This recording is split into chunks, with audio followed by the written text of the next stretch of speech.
You didn't search for new shoes. You didn't say it out loud. You didn't even type it. But 30 minutes later, there it was. An ad for the exact shoes you were thinking about. This isn't a coincidence. And today, I'm going to show you exactly how it happens, and the 7 ways your phone knows more about you than your closest friend. Most people think they control when apps use their microphone. They don't.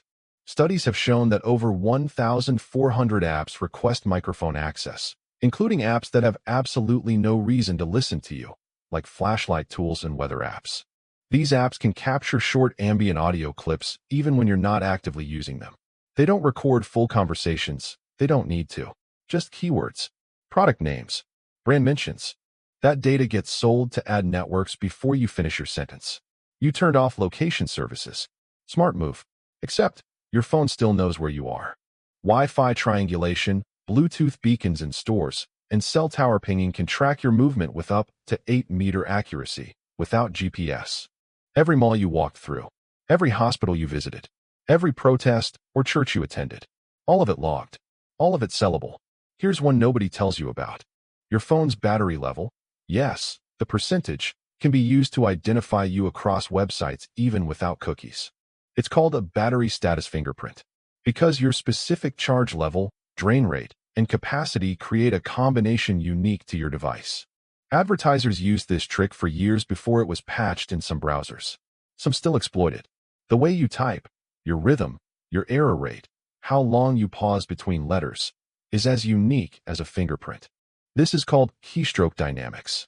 Banks use it to verify you, but data brokers use it to track you across apps and websites without needing your name, email, or number.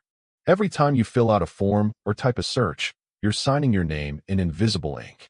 Every time you copy something, a password, a bank number, an address, it sits in your clipboard. And until Apple publicly exposed it in iOS 14, hundreds of apps were silently reading it every few seconds in the background. TikTok, LinkedIn, Reddit, all caught doing it.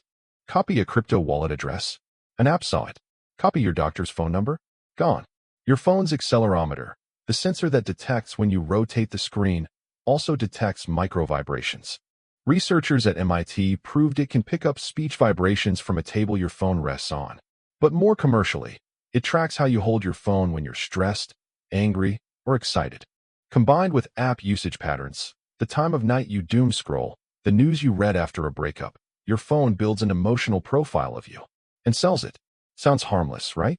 But every accessibility setting you've ever changed, your font size, display zoom, screen brightness preference, dark or light mode, is logged.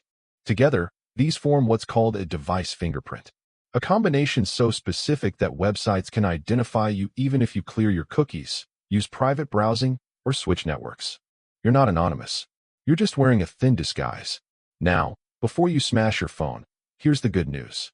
You can fight back, and it takes less than 10 minutes. Step 1. Revoke microphone access from every app that doesn't need it right now. Step 2. Use a trusted VPN to mask your network fingerprint.